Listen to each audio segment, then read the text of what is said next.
So this is a married couple of 5.5 years, and the husband is around 34 years, and the wife is around 29 years.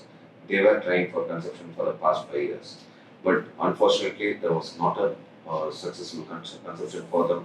And as it is not successful, they had tried IUI also. As it is not successful, they had finally gone for this IVF procedure. So these are the blasts which are formed. You can see in this, and we are hoping for the best result. And the embryo transfer has to be done for them. So usually, like this, blast usually it gives a positive result.